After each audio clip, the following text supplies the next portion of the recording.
Hey, what is up everyone? Welcome back to another video, and today I'm taking a look at another one of Bandai's figure-rise standard Digimon kits, and this right here is Magnamon. As usual, this video right here would not have been possible without those absolutely awesome people over at HobbyLink Japan, so if you want some Digimon model kits of your own, link is down there in the description.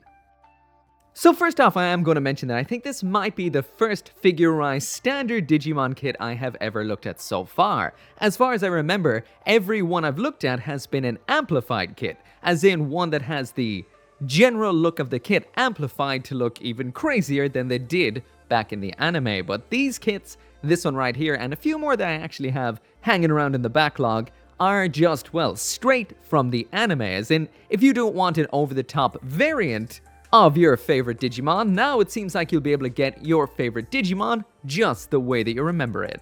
When it comes to the build of this kit, Bandai didn't pull any punches whatsoever when it came to the design and the engineering. Now, I'm trying to get through the backlog I have pretty quickly right now, so it means I did build this very simply. I just one-snipped it off the runners, which is a definite no-no, but I did it anyway. And that really does go to show that this kit doesn't show much when it comes to gate marks. The plastics in here are absolutely beautiful. The green and the white look phenomenal, but there is injection gold.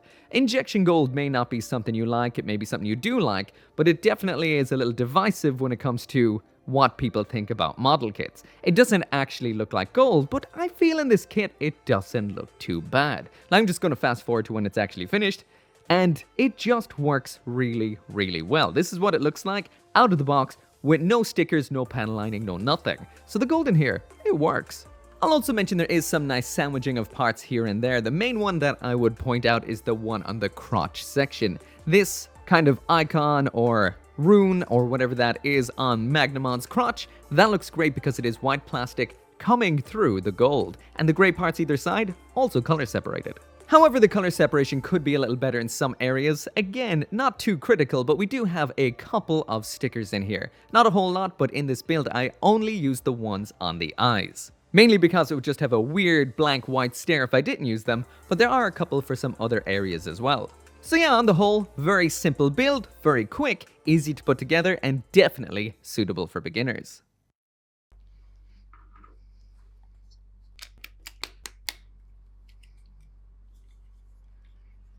So jumping right on into the aesthetics, and there's that full spin of Magnamon. And again, when I was putting this together, I thought it was a simple enough looking Digimon compared to, well, the amplified ones we would have seen in the past.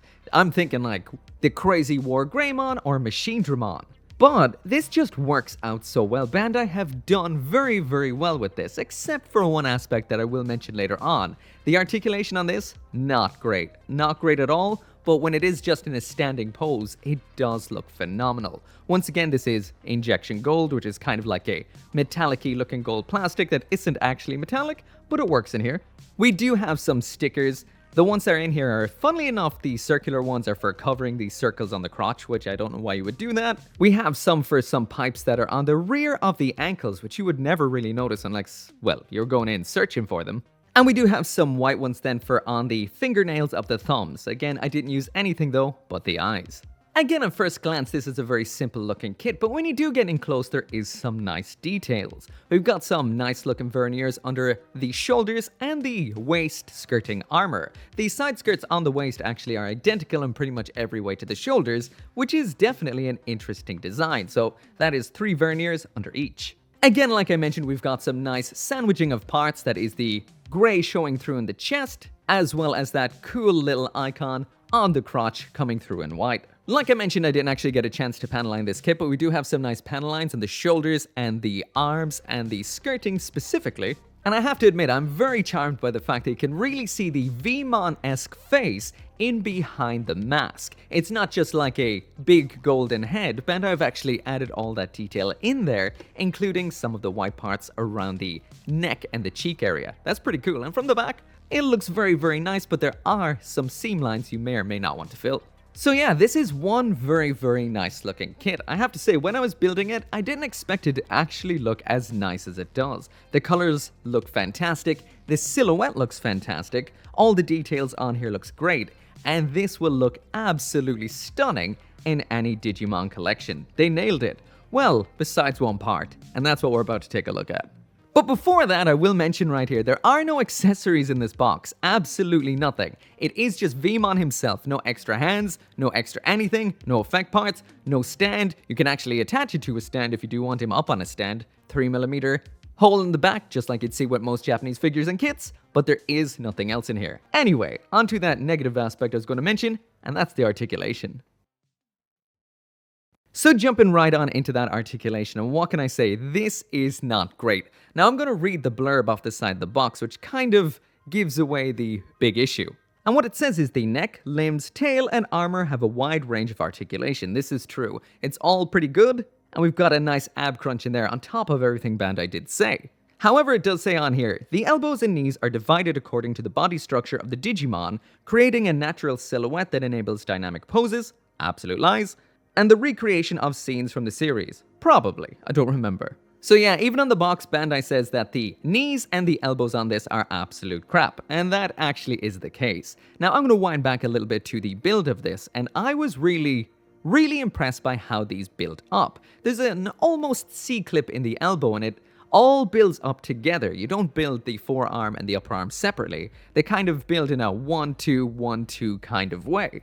And what you do end up with looks nice, and the same goes for down at the legs. So Bandai did put the looks over articulation in this kit, because the bends that we get in here are, what, just less than 90 degrees, maybe 90 degrees? You're not going to get a lot. And even when we drop down to the ankles, there is no upward movement, so you're not going to get any crouches or any kind of forward-leaning poses at all. So yeah, the articulation in here is extremely limited. I'll also mention as well that the waist could be a lot better. The front skirt bit, that crotch gets in the way of any kicks up to the front, and it just doesn't really work out at all. So yeah, this kit is a looker, not a poser, so if that's what you're looking for, awesome. But if you wanted to pose up a storm, it's not going to do that.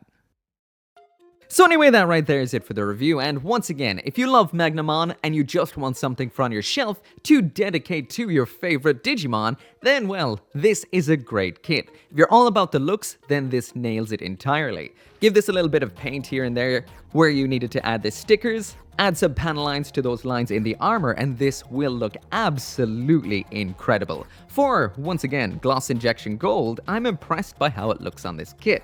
Bandai really did make that happen, and it catches the light in a very nice, almost cel-shaded looking kind of way. However, if you are looking for something that can really pose like we would have seen with some of the other amplified kits, some, not all, or if you want yourself a kit that's packed with features like effect parts, different hands, etc., you will not find this inside of the kit. This kit costs 2,600 yen, which I think is about $23 or $24, so when it comes to Bandai's kits, I do feel at that price point, there's better out there. But once again, if you're looking for a beautiful Magnamon, this is it. Anyway, as always, thank you so much for watching. Make sure to come back for more model kit reviews, and I'll see you next time. As always, this video and none of these videos would be possible without each and every one of you watching these videos, including those of you who are supporting me on the channel memberships and over on Patreon, including VanFon, Orgy59061, Lawrence Seahack, Kill Me Inc., Joseph Kukluk, Joe, Gunpla UK Limited, Global Frequency Studios, Forsetti, Caleb Engelhart, and Craig Jerry.